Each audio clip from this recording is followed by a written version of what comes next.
Hey guys, I'm Nika and I am a home baker. For this video, we are gonna be baking this rich chocolate brownie cups, perfect for your filling of choice.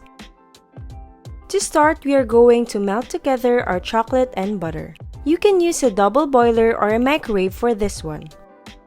We will microwave this into 30 seconds interval. We will give it a slight mix and then back to the microwave for another 30 seconds.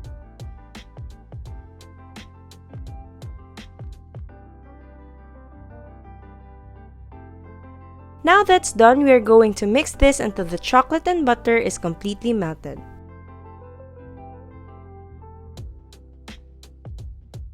Now that everything is incorporated, we will set this aside. Next, in a large bowl, we are going to add in our sugar and eggs.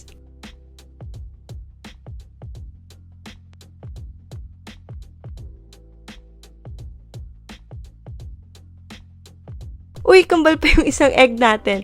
Sabi pa naman ng iba, pag ganito daw, magkakaanak ka din daw ng kambal sa future. Pero sabi-sabi lang naman.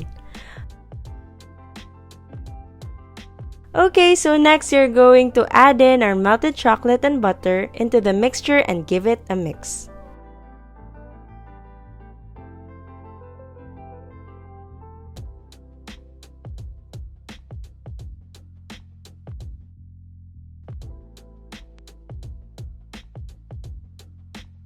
We then add in our vanilla.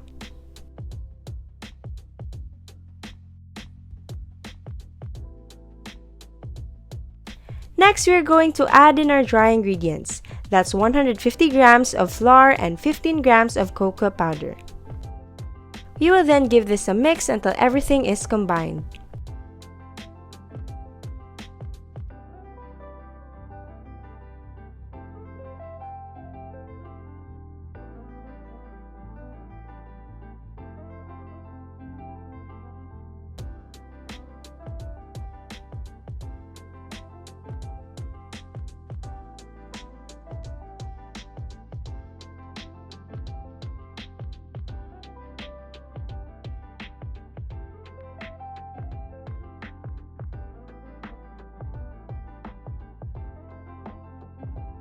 Now our batter is done. For the cups, you're going to use a cupcake tin. So this is actually a non-stick pan, but to make sure, we will still grease it with butter. We will then fill our cups 2/3 full.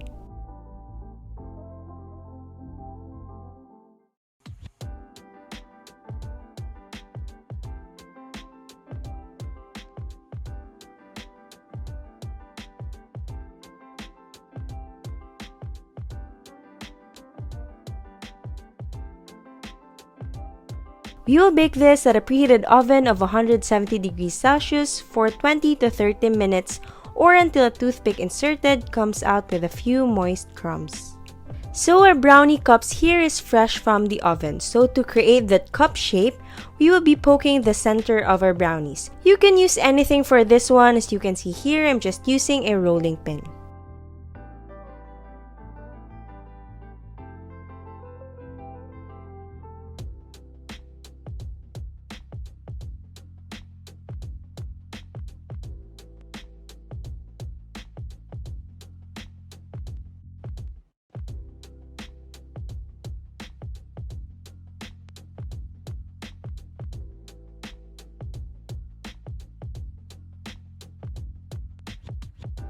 Next, this is optional depending on how you're going to use these brownie cups, but here we are going to add in our melted chocolate to coat the inside of the brownies.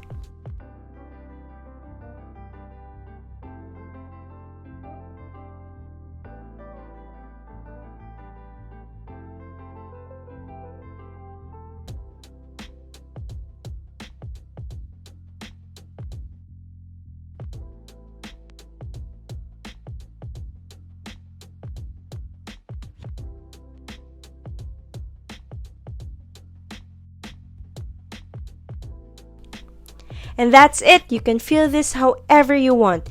Caramel, sprinkles, or use this as a fruit bowl. My family personally loves topping it with ice cream like what we have here.